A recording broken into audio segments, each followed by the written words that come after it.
Hi everybody and welcome to this week's video. Today we are going to be talking about lessons from an American in London, which is me.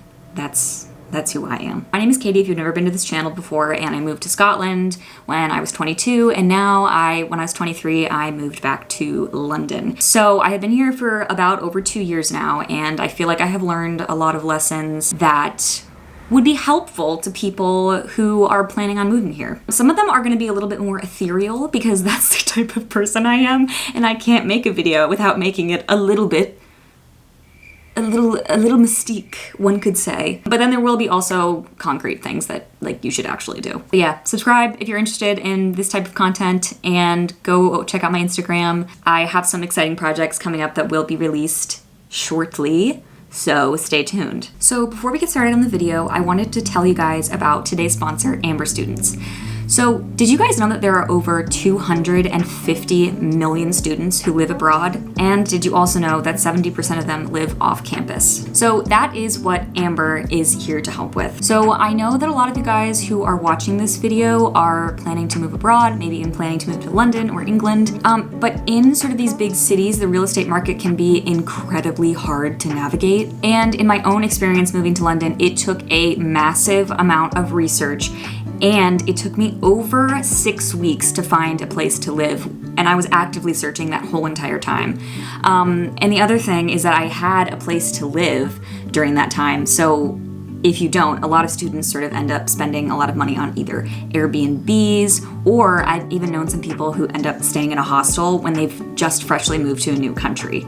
This can be extremely disruptive to sort of the process of integrating into a new place. So Amber is a leading accommodation specialist with 24/7 support, 24/7. And the other great thing is 100% verified listings, because there are so many scams out there, you guys. You have to be really careful. The best part is that they handle the online rental contracts and allow for instant bookings.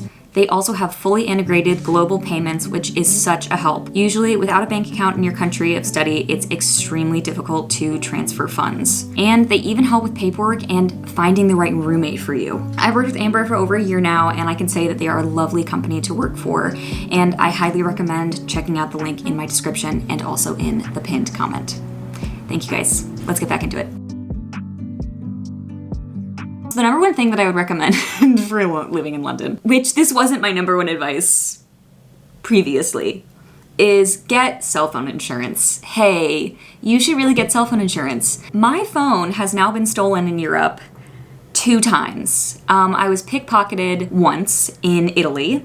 And then, oh my gosh, I did the worst thing ever. So I left my phone with my friend who was visiting me in a pub, and then somebody came up and did like a really classic scam on her, where basically what they do is like a person comes up to your table and they like put like maps or something, like they're trying to like sell you like touristy things, and then they like scoop everything up on the table and steal your phones. She had no idea, so she was just like flustered and like, oh my gosh, which of course they do these things because it works. Anyway, my phone was stolen. So that is when I decided to get phone insurance. Ugh, fool me once, shame on me. Fool me twice. Yeah, it's real tight. So, okay, number 2, athleisure. You guys, it's not really a thing. So, if you are planning on moving here and you're from the States, I actually had a friend who I was just talking, she's coming to visit me, and she was sort of asking about athleisure. And I will say, it's not a thing. And if you're worried about looking like a tourist, like, you will. But I will say, like, I was just at a pub quiz with my friends on Tuesday. We were in this pub, like, doing a quiz. And I've lived here for a while now. And one of my friends said something to, like, the guy who was running the pub quiz. And she was like, yeah, we live here. Like, can't you tell? And he was like, no, not a clue. So people will hear your American accent and then obviously assume that you are just, like, kind of on vacation a lot of the times, which is something that you're just going to have to get used to. It's just part of, like, being an expat. So that's just something. But to be fair, athleisure is not really a thing, and you will kind of stick out like a sore thumb. Wear it if you want. If you're comfortable, that's how you like to live your life, 100%. I will say, like, the Casual wear here is like jeans and a sweater. That's pretty much what I would say. If you're wearing athleisure, people will assume that you're going to the gym or going for a run, which coming from America, that does sound very counterintuitive because like when I was in college, everybody just wore athleisure everywhere and it was very normal. But yeah, not really a thing. Okay, next, number 3, we're gonna talk about tube etiquette. This is a really big thing in London specifically. And honestly, this applies to a lot of major cities. So I think this is important, like if you're visiting and also if you are coming to move here, like you have to learn the rules of the tube. It is generally rude to like be doing an overly loud activity on the tube, which is something I found that as an introvert who likes quiet, I was like, this is kind of nice. Sometimes when I have my friends on the tube, like we're yapping up a storm, okay? This is different. Usually Friday night, Saturday nights, like it's a lively, bunch on the tube. But usually in the mornings, a lot of people are commuting. It's really pretty much silent on the tube. And people will either be like reading a book, listening to music, listening to a podcast. Like if you're talking really loudly on the phone on the tube, like you will kind of get looks because it's just not really done. The other thing is standing on the right side of the escalators. This is a really big thing. People are commuting. This is a big city. This is how everybody's getting to work, getting to meetings, getting to like important things that they need to do. And a lot of the times tourists will sort of like just go down the escalator as normal. It's sort of a general rule that you stand to the right so that people in a rush can come past you. And it's something that I see all the time that people accidentally do. And you do want to be wary because it is still a big city. You will get some passive aggressive tones or you'll be told to get out of the way. They're less direct than New York, but it still won't be a pleasant interaction. So just something to know. And another thing is all these places online always say I like to get an Oyster card. I actually don't think it's necessary because every sort of public transit in London you can pay for with your credit card if it has like a wireless chip. So you just tap onto the tube with your credit card, tap off, and it's honestly, you save a little bit of money. If you're a student, it is worth it to get an Oyster card because you do get sort of a discount on the tube. But if you're just coming and you're a tourist, like you might not actually use all that money that you've put on your Oyster card. It just makes more financial sense to actually just tap on and tap off. And another thing about the tube, have your card ready. People are going through those turnstiles really, really quickly. And if you are sort of blocking the way, like fumbling for your card, it's not good. It's not good. Also, another thing, there's a lot of tube etiquette. Queuing beside the doors. I see a lot of this happen all the time, and actually this one really irritates me because you will be trying to get off the tube. It's just like sort of elevator etiquette. Like if people are coming out of an elevator, like you don't barge in, like you wait for the people to come out of the elevator. It seems self-explanatory, but a lot of people just barge on the tube or they stand blocking the doors. That's not gonna help anyone get anywhere quicker. The tube is pretty quick, so if there's big crowds, like you wanna do it efficiently so that people can get on and off. Okay, another thing. So this is number 4, I think. I've like mixed up the order. London is really a lot bigger than like Kensington and Soho.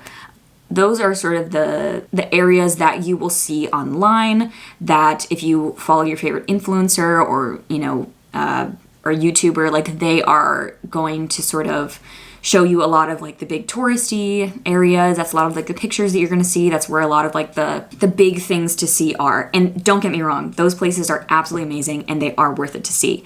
However, London is so big and there's so many cool neighborhoods with unique restaurants, unique vibes, unique little shopping areas and gardens and parks and museums, not just, the main 10 that you see on every list. Most likely if you're an American, this is me too, this is why I know this information, is I moved here and I had barely any idea of the different boroughs of London, or not even, I don't even know if they're called boroughs, I'm thinking of New York now. I barely had any idea of the actual neighborhoods in London, so it's worth doing a little bit of research before you come.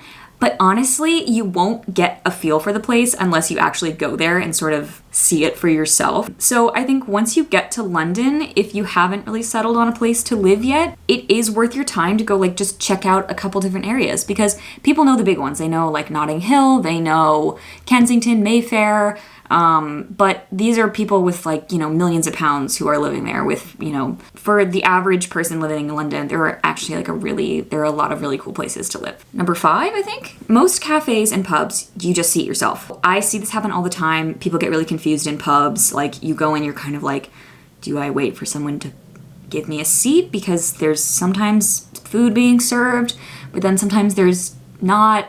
So sometimes it is good to ask, but if it's just a normal pub and you don't see any signs that say like, please wait for a table or please, bookings only, you are just welcome to find a seat. So if you see an open table, go get your drink. Someone grab the table, grab the seats, and you're good to go. Same in cafes. You just kind of walk in, and that's a little bit more normalized in America as well. So that's kind of the same culture as pubs. Number 6, most places don't really accept cash anymore. It's a rare occurrence that people accept cash. If you're from another country and you're coming to London and you're, taking out a few like pound notes to like real hard physical cash to bring to the UK, it actually might cost you less money to just put everything on your card, and it might actually be more convenient. I know a lot of people sort of get cash, in case of emergencies and things like that, but oftentimes in times of emergencies, cash won't help you. It will be your card that allows you to actually pay for something and get out of a bind. Just something to know. Number 7, when it comes to school and sort of like regular processes for things,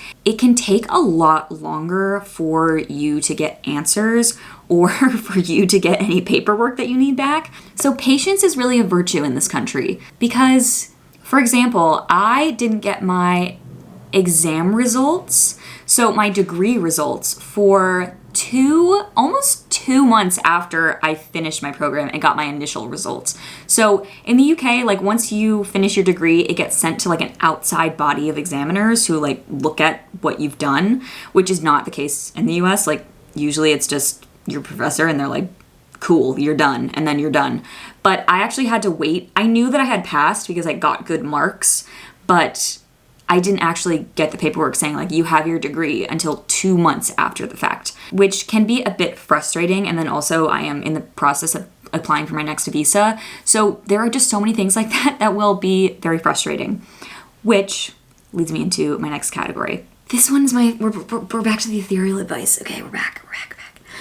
Take a deep breath. Okay, hey, look at me, take a deep breath. There are so many extremely difficult parts of moving abroad, and they come and they go. So I think right now I am in a time where it feels very difficult, and that is because I'm like very aware that like I am my own support system. And I have friends now, and I have people that I can reach out to and that I feel very comfortable like opening up with. But at the end of the day, like my actual support system is still in America. So that can be, a really hard pill to swallow. So you do have to sort of be quite good at like self-soothing, giving yourself time to figure everything out and being okay with being a bit frustrated, because you get a lot of perks for moving abroad, but then you also do get a lot of frustration. That is sort of the cost. Being patient with things like immigration, paperwork, systems will make it a lot easier for you to just sort of like take a deep breath, take a step back, and like just enjoy your life, because most of the time it's all gonna work out. That is how it's been for me. But not knowing if, you may have to leave the country if your certain paperwork doesn't fall through. Like that's a really big thing. I've lived here for over 1.5 years now, so it's a really scary thing when I am applying for my next visa, because I'd like to stay here. I really want to keep building my life. But it could all, go up if a certain piece of paperwork doesn't get filed correctly or something like that. And that's a really scary thing to deal with. And a lot of the times you're dealing with that on your own. So that's why it's nice to have friends who are sort of going through the same thing as you, so you can talk about it, you can sort of express those fears and hopefully heal and move forward. The next one is that, I've lost count of what number we're at, is that being homesick is okay. And I did a series the first time I studied abroad, and I have a whole video sort of about like that initial feelings of homesickness, but being homesick is so okay. Like today, honestly, I woke up and I'm feeling a little bit homesick. That's the honest truth. I wish I had my parents today, but sometimes, those things hit, and then other times you're on top of the world and you're like, okay, I never want to leave here ever again. So just know that those feelings are completely normal and they ebb and they flow. It's never going to fully go away, especially if you really love your family and there's always going to be something. So yeah, those are my sort of lessons that I have learned from being an American in London. I hope that this was helpful.